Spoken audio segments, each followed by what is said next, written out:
Маңдайында отурган аял 2012-жылы адам өлтүрүү беренеси менен соттолуп 14 жыл 6 айга эркинен ажыратылган. Ал ушул жылдын 19-октябрында эркиндикке чыкты. Тактап айтканда, камактагы жаза мөөнөтүнүн аякташына 2 жыл калганда шарттуу түрдө үй камагына чыгарылды.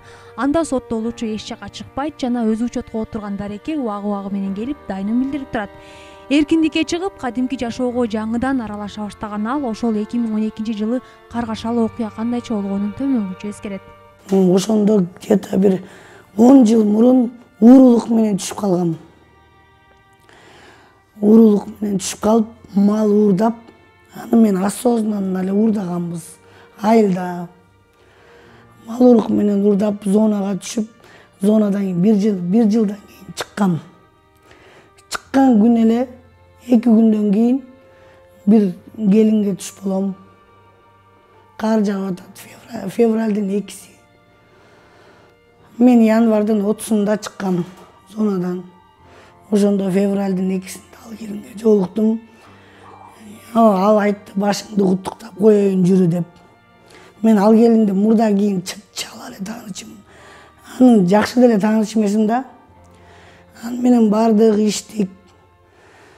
Антип анан эшикке чыкса кар жаап атат. Анан мен кете турган жерим айылда, теңдик айыл, Кочкордун теңдик айылына кетишим керек. Машина жок, эчтеке жок, айылда каяктан. Ынде эле мен тиги келинге айтам, мени бир жерге алып барып жаткырып кой. Эртең менен кетип калайын дейм. Тиги келин бир жерге алып барганда эле мондай бир комната экен, кичинекей эле. Алкаштын эле үй экен да. Биз кирген жездемдин үйүнө да алып барды мени. Жездесинин үйүнө кирсем, жездеси өзү эле бинттелген экен башы. Молары кан экен. Бир кичинекей бир стол бар экен. Столдун үстүндө бутылка, сутулкалар, стакандар ушундайлар жатат экен. Мындай эме кылган жокмун, эчтеке сезген жокмун. Иш кылса эле таң атса, кетип калайын деп атам. Мен даже туугандарыма бара элек болчу мында. Анан эле бир маалда эле экөө уруша башташты, тиги жездеси менен балдызыч. Жездеси орусчалап эле сөгө баштады тигини. Анан эле экөө мушташып баштаганда эле мен тиги экөөнү ажыратып баштадым. Анан тиги жездеси мага кол көтөрүп берди. Мен кол көтөргөндө эле мондай 2 жолу түрткөм. Анан ошо билбейм да, мен ошондон чыктык. Потому что чыгып баратканда калитканы тарс деп жабылганын угуп, мен ошо мынтип караганда калитка жабылган болчу. Эртең менен кошуналар көргөндө муунтулуптур да. Мен ошону, мен билем да, совестин таза экенин билем мен. Мен өлтүрбөгөнүмдү билем. Мисалы мени карасаң, мен зонадан чыкканыма 2 күн болду. Мен ал кишини тааныбасам, мен ал кишини биринчи жолу көрүп атсам, мага резон бар беле, чыгып ошо кишини өлтүрүп кайра түшкөнгө. Менде резон жок болчу. Ошо менен мен мондай эметкенде еще ойлонуп койдум да, чыгып баратканда анча эмне калиткасын жапты дегем да. Биз кайра келчүдөй болуп депчи.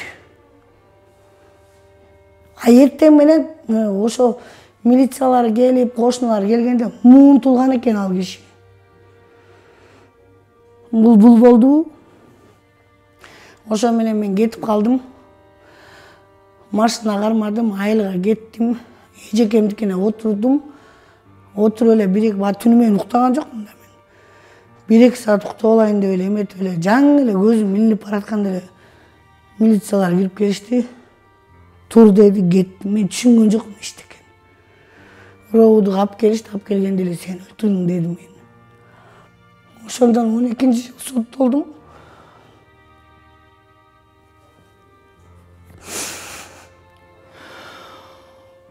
Ошо менен мына азыр чыкпадым.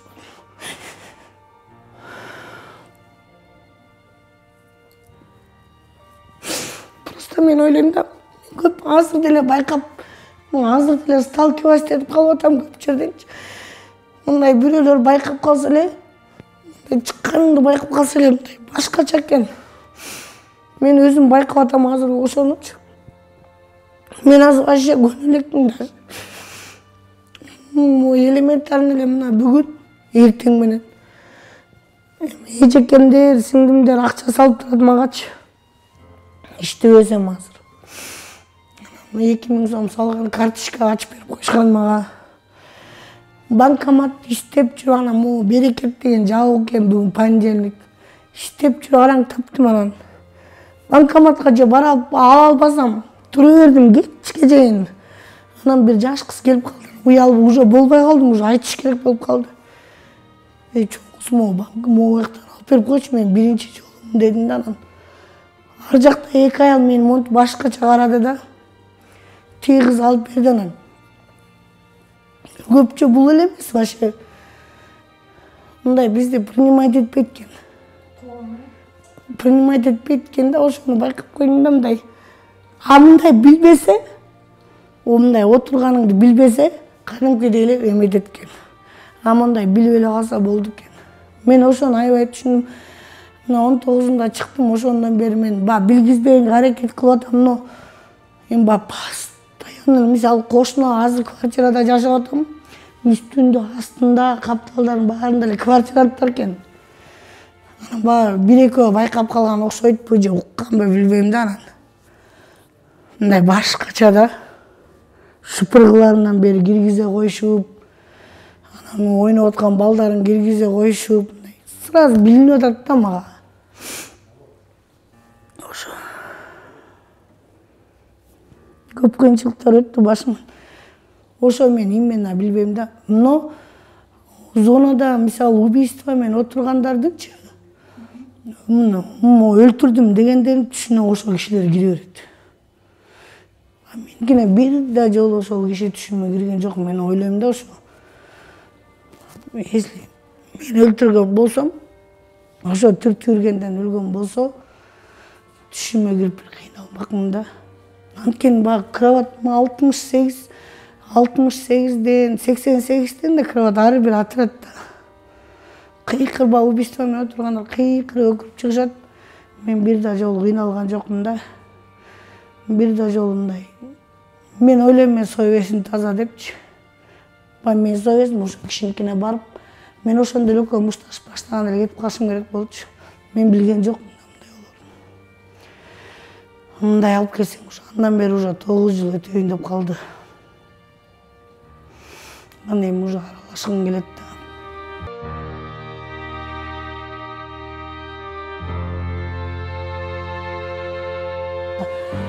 да. Зонага барганда эмне, мен 14 жыл, кээ бир кыздар бар, болду мен 14 жыл алдым, болду өлдүм деп жата беришет кечке. Мен анткен жокмун.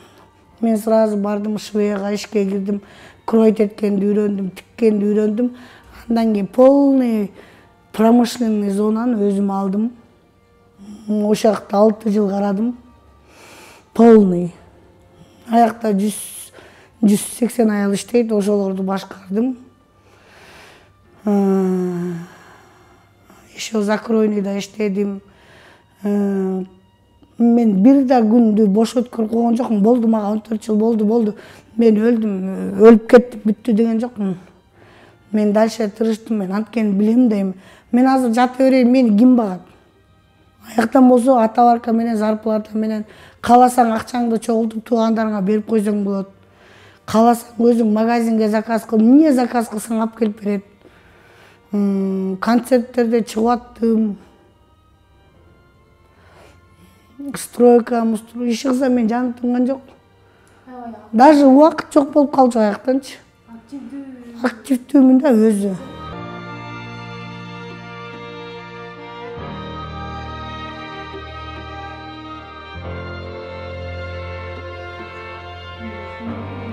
Жок, менин оюм, мен баягы аяктын эрежесин билем мен.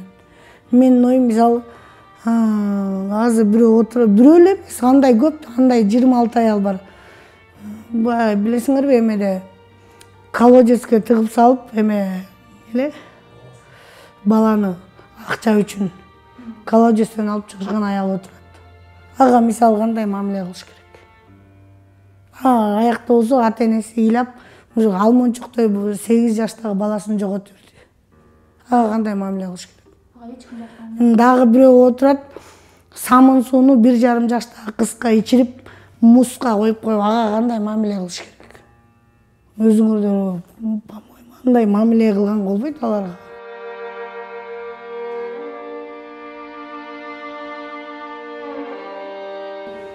вообще колдобойт. Тиги жерде ачка, тиги жерде отурса, берки үйүнөн келген этти жеп отура берет. А тиги жерде ачка, тиги бир орус отурат. Ошону түшүндүм. Жок, көп эми кандай жагынан айтсам, жок, көп эле түшүндүм. Анан эң самый главный өкүнгөн жөнүндө эле бир эле жашайт экенбиз да, убагын бир эле жашоо экен. Ошону кайра артка бурганда, мен бир 16 жашыма чыгарып койгондо, мен күндө ошо бир күндү баалап өтмөк. Кайра келбейт экен. А биз же мына азыр жашай берет экенбиз. Кайра дагы бир төрөлүп, кайра жашап жок андай эмес экен. Кайра келбейт экенсиң. Ошого өкүнөм. Жөн эле 10 жылым жөн эле кетти. А кандай болуп өттү? Биягымда эле калды да. Кандай болду, кандай күндү көрдүм, кандай күндөрдү өткөздүм, ачык болдум, ток болдум, ыйладым. Айта албайм да.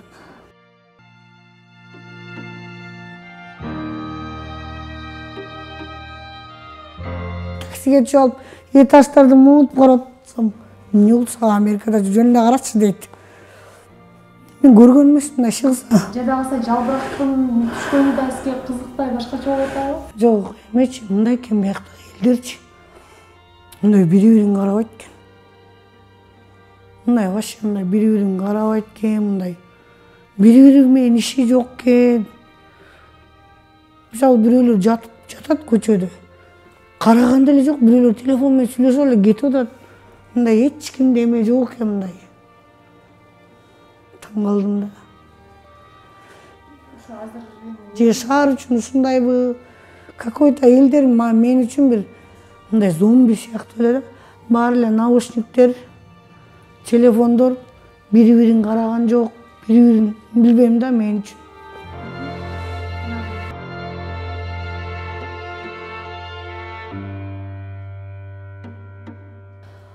Мен анткени күндө 8ге 15 минут калганда көзүмдү ачтым да. Анткени 8де проверкада 15 минутте жуунуп тазаланып эшикке чыкчумун. Бир 3 күндө ошондо ойгонбодум. 8ге 15 минут калганда. Болду ойлодум. Жата берейин. Ошондо түшүндүм да. Ошондо түшүнүп аттым, 3 күн түшүндүм. Ойлодум, мына азыр болду ойгонбой эле коеюн дейм да. Кээде монда көзүмдү ачкандан коркуп кетем. Точно деп. Ушундай да, мындай каалаган жериңе барасың. Мына азыр мына кааладым, бияка келдим.